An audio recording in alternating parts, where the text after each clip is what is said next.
CIT देश होता तो उसकी आज 18वीं पोजीशन होती विश्व में। ये इतना बड़ा एसोसिएशन है।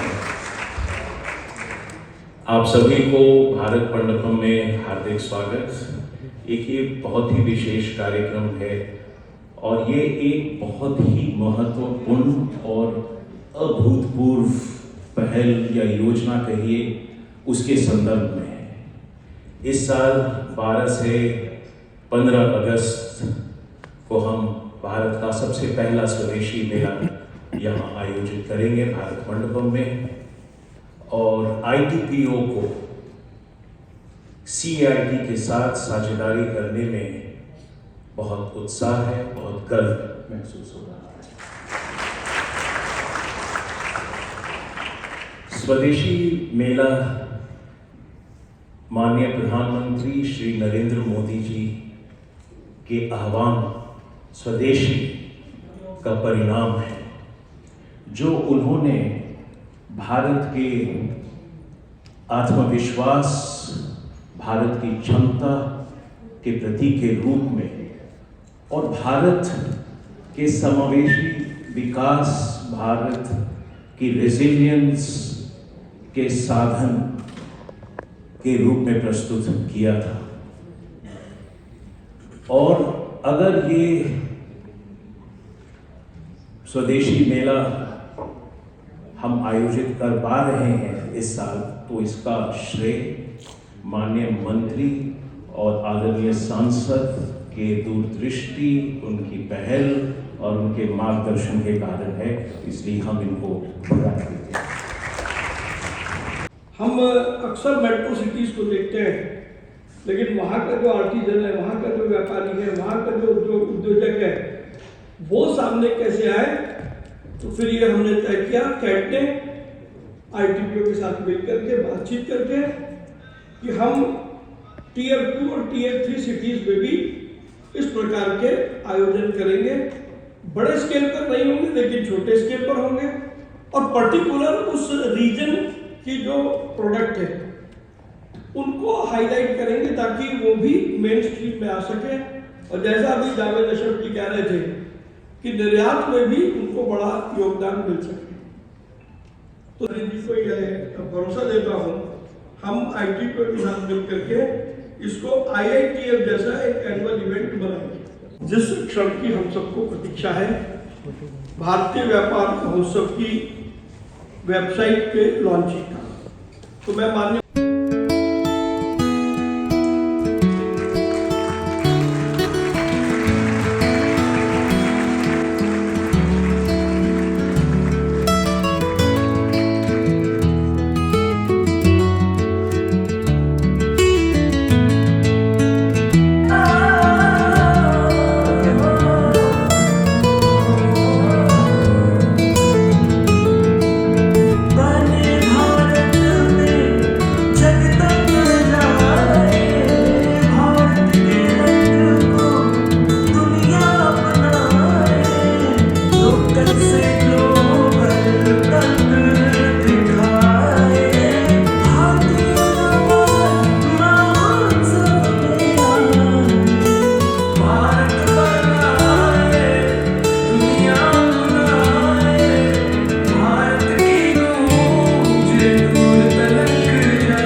स्वदेशी का प्रतीक बनाना, हर दुकान को स्वदेशी से सजाना, गर्व से कहो ये स्वदेशी।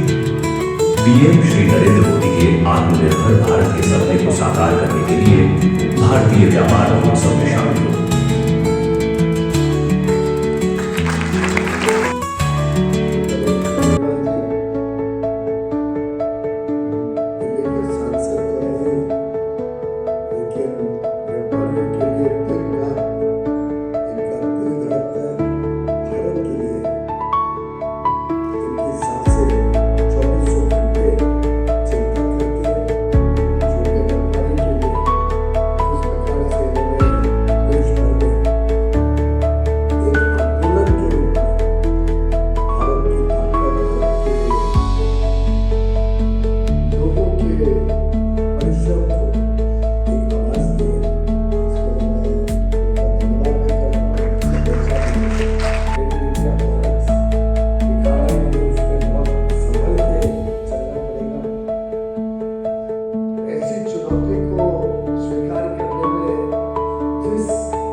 बुलंद है, गुणवत्ता बढ़े, हर एक चीज अच्छी क्वालिटी की हो।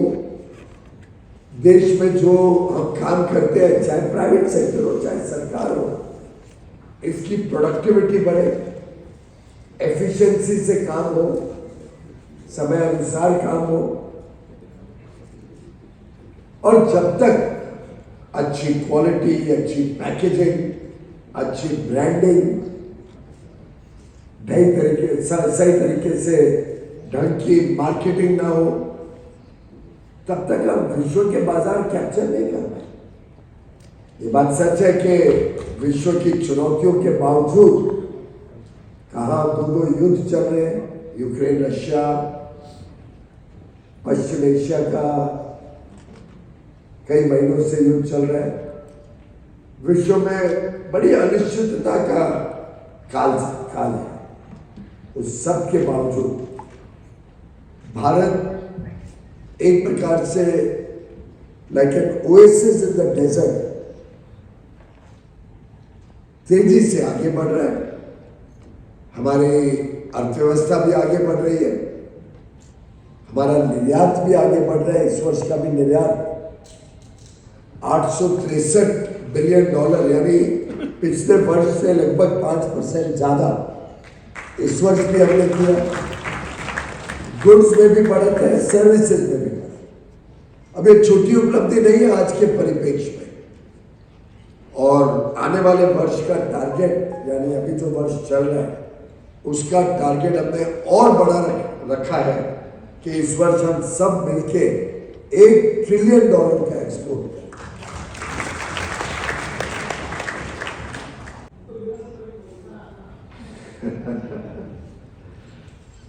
भाइयों का अधिकार कभी खत्म नहीं हो सकता, पर मेरा मानना है कि अगर हम सब मिलके इस चीज को आगे बढ़ाएं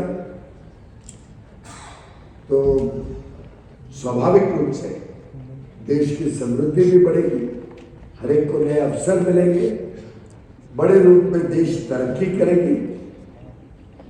कुछ सुझाव मैं 2-3 देखे अपने वाणी को विराम दूंगा। एक तो हमने इस पूरे कार्यक्रम में आपने लिखा है 1000 बिजनेसेस पार्टिसिपेट करेंगी। आप 25 महिला एंटरप्रेन्योर्स को हर राज्य से बुलाओगे तो 750 तो वही हो जाए, 700 के करीब वही हो जाए। हम अपने अपने घरों में अगर बिजली की थोड़ी बचत कर ले तो अच्छी बात है कि बुरी बात है? बिल तो आपका ही कम होगा। अगर हम अपनी अपनी गाड़ियों में अनावश्यक ट्रैवल को कम करते हैं, जहां यथासंभव सुविधाएं हो, पब्लिक ट्रांसपोर्ट का इस्तेमाल करते हैं या अपनी भी गाड़ी में जब बदलने जाए तो अच्छी इलेक्ट्रिक कार्स बनती है भारत में। जब गाड़ी की मेंटेनेंस में जाए या सर्विसिंग में जाए तो अवश्य उनको बोले कि भाई फ्यूल इंजेक्शन सिस्टम में जो नोजल है वो जरूर बदलना, क्योंकि नोजल में पेट्रोल या डीजल जाते हैं, थोड़े समय में वो नोजल बड़ा होते जाता है। जिस जिसके कारखाने हैं और अगर हम फर्नेस ऑयल या कुछ इस्तेमाल करते हैं तो उसको दुरुस्त रखें कि फर्नेस ऑयल जितना आवश्यक है उतना ही अंदर जाए फर्नेस में। एक्स्ट्रा जाने से कोई फायदा नहीं है। लोहा अगर एक पर्टिकुलर टेम्परेचर में मेल्ट होना है, उसी टेम्परेचर पे मेल्ट होगा, उससे ज्यादा बढ़ा दोगे कोई फर्क नहीं पड़ेगा, वो वेस्टेड एनर्जी। अब ये सब चीजें जब उजागर की जाती है तो मैं समझता हूं सबके लिए वेकअप कॉल, कैसे अनावश्यक वेस्ट को कम करना, कैसे देश की क्षमता और सामर्थ्य को और बढ़ाना। और ये अगर मैसेज स्वदेशी भावना के साथ आत्मनिर्भर भारत की भावना, स्वावलंबी भारत की भावना हम पूरे देश तक पहुंचा पाए, एक प्रकार से 80 साल हो जाएंगे हमारे आज़ादी को 2027 में। तो ये 15 अगस्त 2026 को 80 इयर्स की शुरुआत होगी। 80th इंडिपेंडेंस डे है ये, 15 अगस्त 47 को गिनले। 80th इंडिपेंडेंस डे पे एक बड़ा अच्छा मौका है हम सबके पास, एक सफल प्रयोग देश के सामने रखें। इस सफलता के पीछे कड़ी मेहनत करें, सावधानी भी बरतें, जिससे कोई गलत ताकतें या गलती से भी नॉन स्वदेशी सामान नहीं आए, जिससे आलोचक करने वाले लोगों को, आलोचना करने वाले लोगों को आपके सक्षम मार्गदर्शन में और माननीय प्रधानमंत्री नरेंद्र मोदी जी के नेतृत्व में भारत मंडपम में 12 से 15 अगस्त तक मुझे पूरा विश्वास है कि ITP और कैट मिलकर के इसकी ऐतिहासिकता को सेलिब्रेट करेंगे 15 अगस्त की शाम को, जब ये समाप्त हो जाएगा।